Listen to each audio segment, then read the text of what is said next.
ऊपर वाले को धन्यवाद भी दिया कीजिए कि उन्होंने आपको लेने वालों की नहीं बल्कि देने वालों की श्रेणी में रखा है। जितना हो सके दूसरों की मदद कीजिए। नमस्कार, मैं हूँ प्रिया शाह और आप सभी का बहुत बहुत स्वागत करती हूँ मेरे इस वर्सेटाइल यूट्यूब चैनल पर और मॉर्निंग मंत्र के इस सेक्शन में। पॉजिटिविटी का डेली डोज लगना ज़रूरी है, तो उसी कड़ी में आज का मॉर्निंग मंत्र पति पत्नी की ये कहानी है जो शादी के फंक्शन से लौट कर अपने घर जा रहे थे। उस शादी के फंक्शन में जितने मेहमान आए थे उन सबको शानदार वाले ब्लैंकेट गिफ्ट में मिले थे।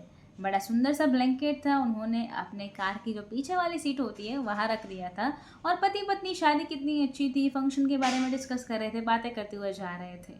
सर्दी का समय था। फ्लाईओवर से जब कार नीचे उतरी तो पति की नज़र पड़ी कि वहाँ फुटपाथ पर एक बूढ़े बुजुर्ग बाबा सो रहे थे। बहुत पतली सी चादर उन्होंने अपने ऊपर ढकी हुई थी। ऐसा लग रहा था कि ठंड से कपकपा रहे थे, बुरे हाल में थे। तो पति ने बिना देरी के अपनी कार को साइड में रोका। जो वाइफ थी वो कहने लगी, क्या हो गया, यहाँ क्या कार को क्यों रोक दी रात भर, अब क्या ज़रूरत आ गई, क्या चीज़ लेनी है, मार्केट भी बंद है। बोला कि नहीं नहीं नहीं, वो एक बाबा दिख रहे हैं बुजुर्ग से, उनको ये ब्लैंकेट गिफ्ट कर देते हैं। तो पत्नी भड़क उठी, अरे इतना महंगा गिफ्ट हमें मिला है, शानदार ब्लैंकेट है, अपने काम आएगा, इनको बाद में कभी कुछ दे देंगे। ये लोग कुछ नहीं करते ब्लैंकेट का, ये तो पता है आप दे दोगे गिफ्ट में, ये लोग बेच देंगे, फिर नशे करेंगे, शराब पियेंगे, कुछ नहीं होता, तुम समझते नहीं हो, बहुत भोले हो।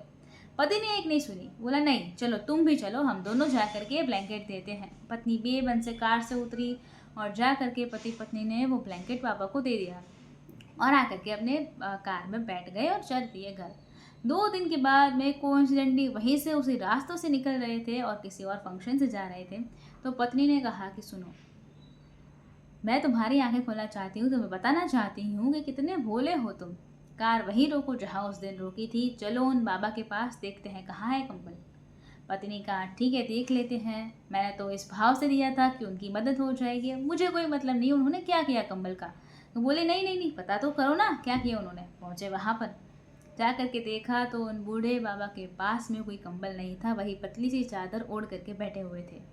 पति ने कहा कि मैंने बोला था ना, बेच दिया उन्होंने। और सुनाने लगी बाबा को, क्या किया, बेच दिया ना, नशा कर रहे हो, शराबें पी रहे हो, कोई आता है तुम्हें मदद करके जाता और तुम लोग ऐसे करते हो। बोले जा रही थी पत्नी। बूढ़े बाबा ने कहा कि बेटी तुमने बोल दिया हो तो अब मैं बोलूँ। इशारा किया उन्होंने सामने की तरफ, सड़क की दूसरी ओर।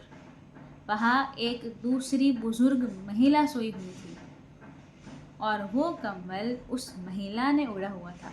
ये बाबा कहने लगे कि वो विकलांग है, दिव्यांग है, चल नहीं सकती, एक जगह पर बैठी रहती है, कपड़े भी जगह जगह से फटे हुए हैं, लोग गंदी नज़रों से उसे देखते हैं, भिक्षा भी नहीं देते, मदद भी नहीं करते। तुम उस दिन बेटा मुझे कंबल दे करके गए ना, मुझे लगा कि मेरे पास तो फिर भी ये फटी सी चादर है, उसको ओढ़ लेता हूँ। उन महिला के पास में तो कुछ भी नहीं है ओढ़ने के लिए, मैंने वो कंबल उनको दे दिया, अब कम से कम उन्हें सर्दी तो नहीं लगेगी। ये बोलते बोलते उनकी आंखों में आंसू आ गए और ये जो वाइफ थी जो बड़ा गुस्सा कर रही थी, उनकी आंखों में आंसू आ गए कि बाबा मुझे माफ़ कर दो, मैंने आपको गलत समझ लिया। अपने पति से कहने लगी कि सुनो, सबसे पहले कल ऑफिस में मत जाना, सबसे पहले बाबा के लिए ब्लैंकेट वैसे वाला ही अच्छा वाला ला के दे देना, और उन अम्मा के लिए भी बहुत सारी साड़ी रखी है घर में जो मैं पहनती नहीं हूँ अब, वो सब ला करके उन्हें दे देना। बहुत छोटी सी कहानी है जो हमें ये बताती है कि हमारे पास में अगर क्षमता है किसी की मदद करने की तो हमें करनी चाहिए। हमें धन्यवाद देना चाहिए ऊपर वाले का कि उन्होंने अब हमें लेने वालों की श्रेणी में नहीं बल्कि देने वालों की श्रेणी में रखा है। हम मदद कर सकते हैं किसी की, तो हमें मदद करनी चाहिए, तभी ये दुनिया बहुत सुंदर बन सकती है, बहुत सहज बन सकती है। आपका दिन शुभ हो, मंगलमय हो, ऐसी ही मनोकामना के साथ मैं हूँ प्रिया शाह। मॉर्निंग मंत्र कैसा लगा कमेंट्स में ज़रूर से बताइएगा, आपकी कमेंट्स का हमें इंतज़ार रहेगा। वीडियो पसंद आया हो तो इसे लाइक कर दीजिए, शेयर कर दीजिए और प्रिया शाह नाम के इस वर्सेटाइल परिवार के साथ अभी तक नहीं जुड़े हैं तो चैनल को सब्सक्राइब कर लीजिए, साथ वाला बेल आइकन दबा दीजिए और उसके बाद 3 ऑप्शंस आएंगे, ऑल के ऊपर क्लिक कर दीजिए ताकि हर नए वीडियो की नोटिफिकेशन आपको सबसे पहले मिलती रहे। नए वीडियो के साथ फिर मिलेंगे। धन्यवाद। जय हिंद।